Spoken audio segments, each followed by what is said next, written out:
Baik, selanjutnya materi yang akan saya sampaikan yaitu mengenai definisi haji mabrur.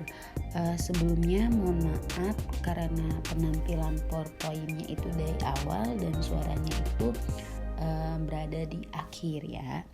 Adapun definisi dari haji mabrur yaitu haji yang makbul atau diterima dan diberi balasan berupa albir yang berarti kebaikan atau pahala.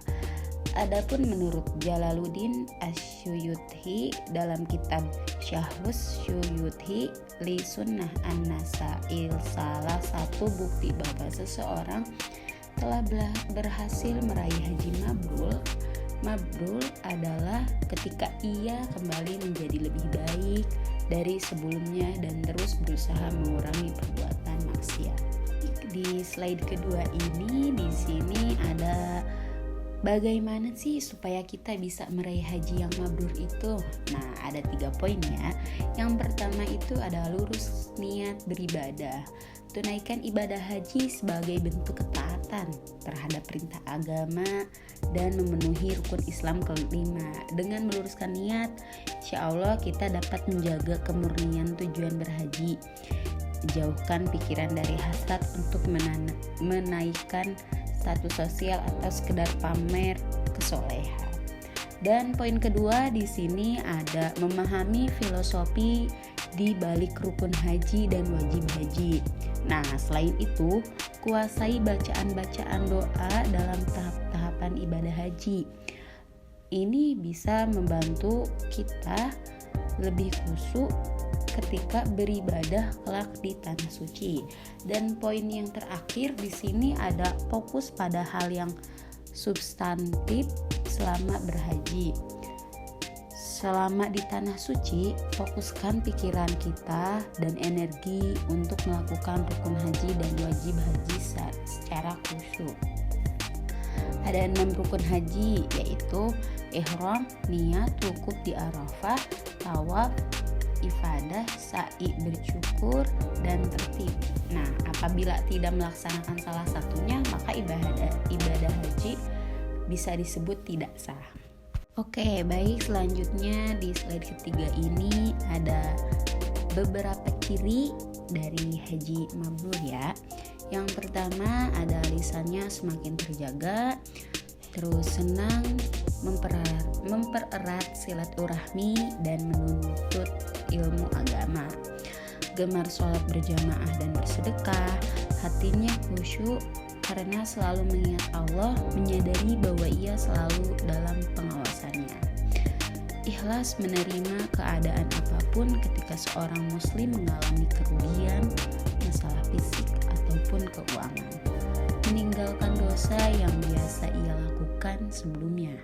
Meninggalkan persahabatan dengan orang-orang yang memberikan pengaruh buruk dan menjalani persahabatan dengan orang-orang soleh. Dan yang terakhir di sini ada mengamalkan amalan-amalan wajib bagi seorang muslim karena memikirkan kehidupan di akhirat kelak. Selanjutnya di sini ada beberapa janji Allah kepada haji mabrur. Haji yang telah taat dan totalitas akan disucikan dari segala noda. Allah akan menghapus dosa bagi hambanya yang melakukan umroh, sedangkan hambanya yang menunaikan haji akan diberikan surga baiknya. Allah akan dosa yang pernah dilakukan serta membuat pintu ampun bagi hamba-hambanya yang menunaikan ibadah haji. Allah akan memberikan pahala amalan yang terbaik setelah jihad pada haji yang mabrur. Haji dan umrah termasuk ibadah yang dapat menghapus kekafiran. Haji adalah jihad di jalan Allah yang paling elegan dan penuh dengan kebaikan yang bisa dilakukan oleh siapa saja, baik laki-laki maupun perempuan. Dan jemaah haji dan umroh disebut sebagai wakil Allah di dunia, yaitu bala tentara pembela agama Allah. Allah akan mengabulkan doa-doa dari seorang haji yang mabrur karena telah melakukan ibadah dengan ikhlas.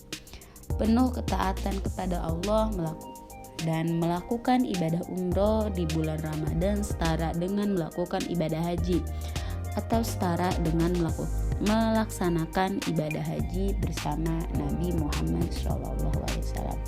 Nah, kesimpulannya di sini ada Imam Nawawi dalam Syarah Muslim menjelaskan haji mabrur tidak tercampuri oleh kemaksiatan atau dosa karena imbalannya adalah surga Allah. Imam Nawawi juga menjelaskan bahwa haji mabrur juga diartikan sebagai haji yang tidak dikotori oleh dosa atau haji yang diterima Allah dan tidak ada kesombongan di dalamnya. Nah, terima kasih. Mohon maaf bila ada kesalahan kata. Wassalamualaikum warahmatullahi wabarakatuh.